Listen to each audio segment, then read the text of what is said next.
Pero ya estamos aquí con José Luis Espinosa, ¿verdad? Representante de la Federación Nacional de Enfermeras y Enfermeros de Chile. ¿Cómo estás, José Luis? Hola, muy bien, ¿y ustedes? Bien. Nosotros estamos bien. Bueno, han sido días convulsionados, por supuesto, Sabemos. muy emocionales, pero los problemas cotidianos no dejan de importarnos, por supuesto, a todas y a todos, y pucha que es importante la salud. Porque desde aquí entiendo que ustedes se van al MinSal. ¿Por qué, José Luis? ¿De qué se trata? Bueno, siguiendo, es difícil cambiar de tema, que el tema que traían ustedes recién, pero ahí quizás Todo se une, ¿no? relacionándolo, Exacto. que cuando hablamos de en el 1950, el 1970, del Sistema Nacional de Salud, de fortalecer la salud pública, y ahora la verdad es que vemos esto otro, y cómo también ahí todo el mercado de la salud privada, cómo ha venido Que a se mermar instaló a sangre y fuego en la dictadura. este principio Claro. de salud pública. Exacto. Pero en este momento, bueno, hemos hablado ya de estos temas, pero ¿qué tenemos hoy? ¿Qué es lo nuevo? Y es que tenemos, bueno, en el peor momento de la pandemia llegamos a tener 25.000 contratos honorarios. Esa era la cifra, es un montón. 25.000. En este momento tenemos 12.000, que ¿Ya? no es menor, 12.000. El gobierno o la autoridad ministerial de salud se ha comprometido a mantener a 6.000. Entonces, con el término de la alerta sanitaria, que también lo hablábamos hace una semana atrás, que terminaba el 30 de agosto, El 30 de agosto, claro. ahora hay un compromiso de mantener solo a 6.000 de esos 12.000. Entonces, el 6.000 restante, 40% se van ahora el 30 de septiembre. Y eso ya es decisión y ya estamos. Ah, ya Entonces, es una decisión eso tomada. es. Entonces son aproximadamente 2.400 trabajadores. Y el 30 de octubre se debería ir el otro 60%, que son 3.600 trabajadores más. Entonces vamos a prescindir de 6.000 trabajadores de todos los estamentos. Acá no necesariamente yo hablo por las enfermeras, sino que de todo el equipo de salud. Y la verdad que eso es totalmente negativo para la atención de salud para la población. Es lo que ya hemos dicho, hemos argumentado, pero ahora son hechos. Que eso ya está llamado, ya está levantada la información. De los 12.000 se van 2.400, después 3.600, y eso en distintos hospitales y servicios de salud de toda la red asistencial. Entonces Pero hoy esto es nosotros muy nefasto. estamos llamando a una movilización 12 y 13, hoy y mañana, donde nos vamos a ir a manifestar precisamente al frontis del MinSal. También mañana hay a otro ministerio, lo vamos a dejar en sorpresa, porque en realidad tampoco hay que No, anunciarlo tanto. No. Pero No lo la vayan a verdad escuchar que los caballeros que se esto apostan aquí abajo, pues. viene desde los trabajadores una demanda que es central, pero con el foco puesto en la salud y la calidad de atención que le damos a la población. Claramente que no podemos prescindir de este número, porque si no es bajar el número de atenciones. Por lo que puedo ver, porque hemos estado semanas anteriores tratando este tema, adelantando lo que viene, ustedes han planteado de que perseveraban en algunas conversaciones, nada de eso ha resultado. Cartas, correos, reuniones por ley del lobby, todas las solicitudes posibles, y la verdad es que no hay voluntad. Es una desidia hacia las organizaciones de trabajadores. Y entendiendo el mismo concepto que hablábamos recién, esto de el sector del trabajo y cómo es el sector productivo y cómo lo vemos, pero no estamos hablando tan solo de nosotros como trabajadores, sino que el impacto que tiene En en los la pacientes. comunidad. Y de verdad que eso es lo que más nos duele, porque también nosotros tenemos que dar la cara en ese momento cuando no llegamos a tiempo, cuando la oportunidad se retrasa. Son horas, días, años de espera para una atención, y como lo decía el otro día también nuestra colega acá, que también nos vemos expuestos a las violencias de los mismos Lógico. pacientes y familiares. Entonces, esto la verdad es que no viene a colaborar en este ánimo de seguir avanzando en un mejor sistema de salud.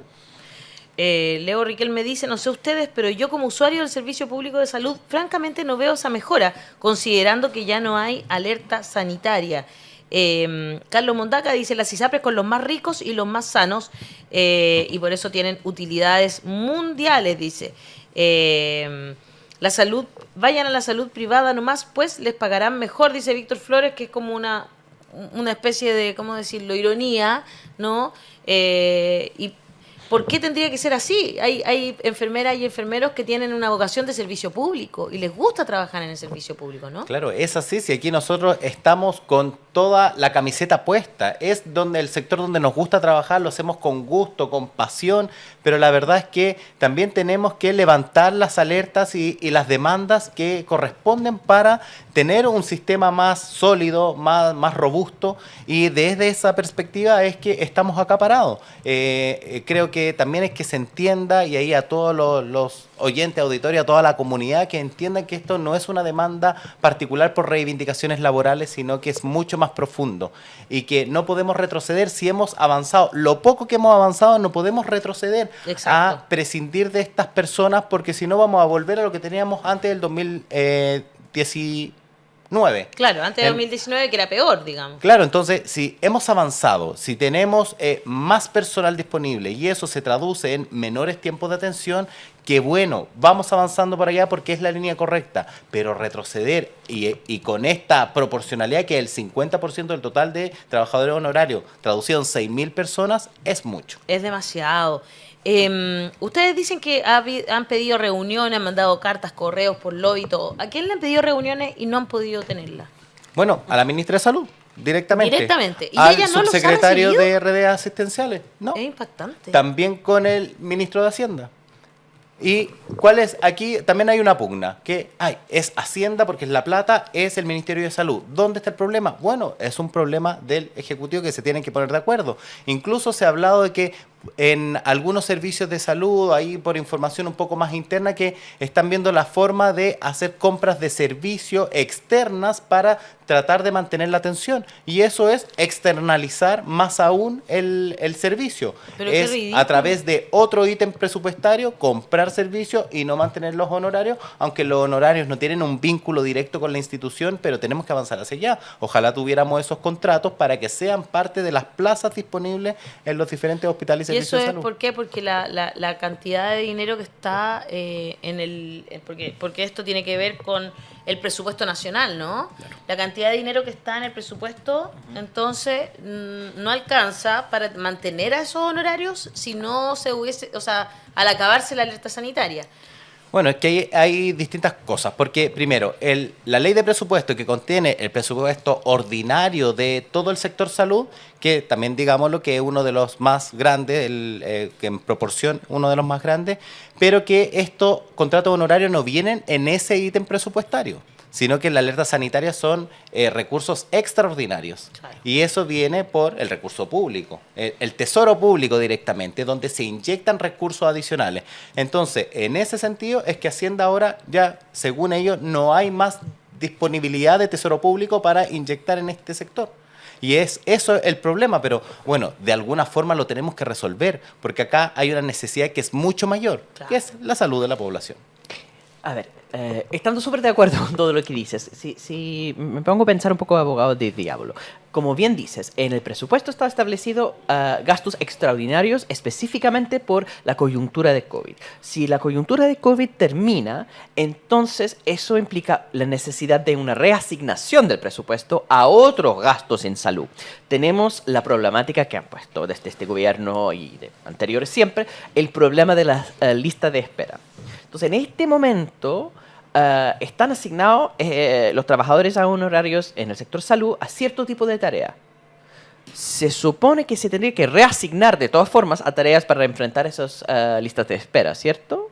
Es que ya están reasignados. Esto, la verdad es que si hablamos de pacientes COVID, en los hospitales ya no hay pacientes COVID. Es uno que otro que está más complejo, pero ya la verdad que las cifras de contagio en el país es muy mínima. Claro, claro. Entonces, es como esos mismos trabajadores que estaban dando atención en una cama que es con una categoría para atender cierto tipo de paciente, ese trabajador quedó ahí asociado a esa unidad de trabajo, donde se van recambiando los pacientes. No necesariamente son pacientes COVID. Entonces, si es una cama, una unidad de medicina con camas medias, por decirlo así, se van recambiando estos pacientes y esa es la complejidad. Entonces, con esa complejización de camas, llegamos a tener una cama media, una unidad como de... un nivel de complejidad más alto, pero la verdad es que originalmente eran camas básicas. Entonces ahora que tenemos a esos pacientes ahí acostados, tratándose, no podemos llegar y reducir a cama básica. Y además que ahí hablamos de la brecha histórica porque esa unidad nunca fue básica, porque tenía el 60% de sus pacientes eran de cuidados medios, de una categoría mayor, incluso de pacientes intermedios. Y así es como que la escala siempre estamos atendiendo a un nivel más complejo de lo que realmente tenemos. Entonces, retirando a esas personas, ¿se van a aumentar las listas de espera? Claramente, porque se van también a alargar los tiempos de hospitalización. Claro. Y si eso lo vemos en promedio, que si hablamos de 60 camas, en 60 camas, si tenemos en promedio 5 o 6 días de hospitalización, son 300 atenciones en un mes. En un año son 3.600. Entonces, si los promedios bajan porque voy a tener menos personal y con pacientes más complejos, voy a tener más días de hospitalización, subirlos a 8, a 9, y eso se traduce directamente en menos personas hospitalizadas en un periodo. Ya, y eso no, son menos atenciones. Entonces no hay ninguna justificación a nivel política sanitaria por retirar esos trabajadores. O sea, no podrían usar el mismo presupuesto que se están retirando a otro tipo de personal médico o en otras funciones que podría reducir más rápidamente la lista de espera. Eso sí o sí están invertidos en la mejor forma para reducir las listas de espera y se está retirando eso nomás. Entonces, Claro. una medida de austeridad fiscal a costo de la salud de la gente. No hay Claro. ninguna forma que se podría justificar bajo criterios sanitarios una reasignación presupuestaria de ese tipo. Entonces, ahí Pregunto, ya... para Sí, tener sí, claro eso. por eso que voy me parece muy respondiendo. Entonces, esto de los pacientes COVID que ya quedaron atrás, pero es como la institución de salud quedó más compleja, entonces quedó también más resolutiva. Y por ese lado es que no podemos decir, no me sirven porque tenemos que volver antes a lo que teníamos antes tan solo por temas presupuestarios, sino que también tenemos que ver el rendimiento que tienen las instituciones. Claro. Y cuánto se mide la productividad, cuántos pacientes atiendo, cuántos egresos hospitalarios tengo, también cuántas cirugías hago. Entonces acá vienen con ciertos criterios estas dotaciones de personal, que son complejización de camas, también de atención de urgencias, de pabellones y de laboratorio. En específico es esas áreas. Y en hospitalización también se incluye lo que es hospitalización domiciliaria. Y que Claro. todos estos pacientes básicos que ya no están en los hospitales, están en sus casas a través de hospitalización domiciliaria. Entonces no es que no se estén hospitalizando, sino que hay otra nueva modalidad y que para eso también se necesita el personal disponible. Entonces, toda esa es la complejidad de este sistema y que claramente que tenemos que hacer alguna redistribución presupuestaria porque es la forma de poder mantenerlo para que podamos proveer esa atención, porque si no, nos traducimos en más tiempo. Si un hospital se hace más eficiente, reduce progresivamente sus listas de espera.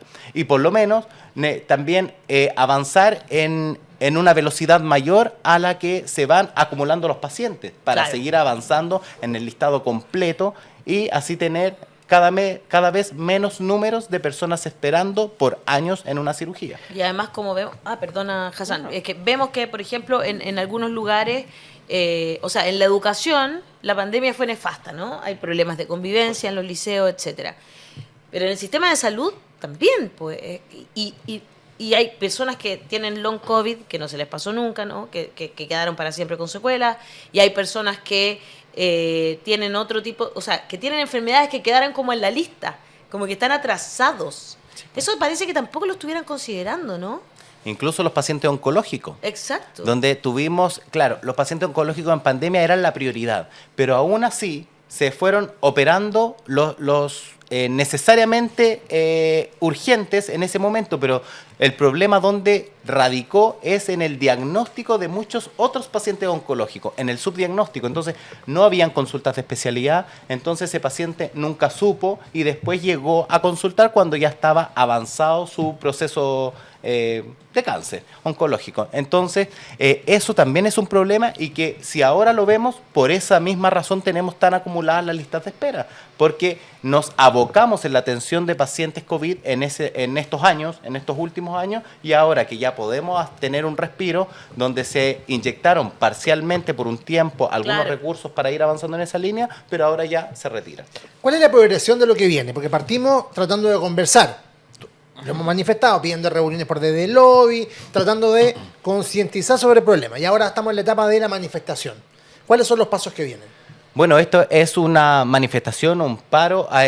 Nosotros llamamos a manifestación, otros han llamado a paro, pero está todo en el mismo contexto. Es una demanda central desde los trabajadores de salud y que claramente es de advertencia. Son solo 2 días, pero necesitamos respuesta. De aquí a fin de mes, ojalá lleguemos a una solución y que podamos mantener a este personal. Si no, vamos a tener que llamar a un paro indefinido y entendiendo con las complicaciones que eso también tiene para la población. Siempre somos muy conscientes de eso, pero la verdad es que si no, no avanzamos en las líneas de fondo para poder satisfacer estas necesidades, porque si no nos quedamos con los recursos escasos, siempre administrando pobreza y la verdad con la población más enferma, con menos recursos y mujeres principalmente, y que no podemos satisfacer esa necesidad. Y la verdad es que ahí es donde radica el problema, es el problema de fondo. Y si queremos realmente avanzar hacia una salud universal, tenemos que inyectar estos recursos que sean necesarios para mantener a la población más sana. José Luis, los dejamos para que puedan partir al MinSal. Sé que tienen que ir a entregar la carta. Así que, nada, pues, y estaba en contacto, que nos cuenten después cómo les va. Ojalá sí, claro, que los escuchen, ¿no? O sea, Sí. eso sería lo ideal. Al final, muchas veces, los derechos sociales universales han avanzado precisamente por productos de emergencia. Por la contingencia de COVID, tuvieron que expandir el presupuesto, pero lo que es temporal debe volver permanente. Exacto. Justamente porque es necesario. Tal cual. Y eso es parte de la planificación, porque no podemos decir que ahora vamos a volver a lo que teníamos antes pensando solo en el COVID, porque ya también la misma alerta sanitaria ha ido mutando y se ha ido adaptando a la nueva realidad. Pero ahora esta es nuestra realidad y que tenemos que avanzar hacia allá. Sabemos que la brecha siempre ha existido, pero ahora está. Claro. Y de qué forma la mantenemos para que ya, ojalá, el presupuesto 2024 lo incluya completamente y desde ahí seguir avanzando. Y esa es la propuesta y eso es de cómo podemos hacer estas conversaciones, porque también notamos una desidia de la autoridad, una casi, voy a decir, y no nula voluntad de poder conversar estos temas y seguir avanzando en conjunto. Tal Así que, cual. muchas gracias por el espacio. De nada, Y José Luis, allá al nos revés. vamos. Vamos a estar atentos y atentas a lo que suceda. A ver si nos mandan después unos videitos de lo que pase ahí en el. Mucha en suerte con el mensaje. gobierno. Un abrazo y Súper. mucha suerte. Vamos, Muchas que se gracias a puede. ustedes. Hola, ¿sabías tú que tu empleador tiene la obligación de proteger tu salud, tu vida e incluso la higiene en la empresa? Y que si ese empleador, por ejemplo, te acosa laboralmente, o no te paga tu sueldo en la fecha que corresponda, o no paga las imposiciones previsionales, ¿puedes demandarlo? Sí, con un autodespido que está consagrado en el artículo 171 del Código del Trabajo. Y el juez lo obligará a pagar las indemnizaciones por años de servicio y la indemnización sustitutiva del aviso previo. Puedes consultarnos en el WhatsApp más 569 870 4821. La consulta tiene un costo de 30.000 pesos. Stingo y Asociados, te estamos esperando.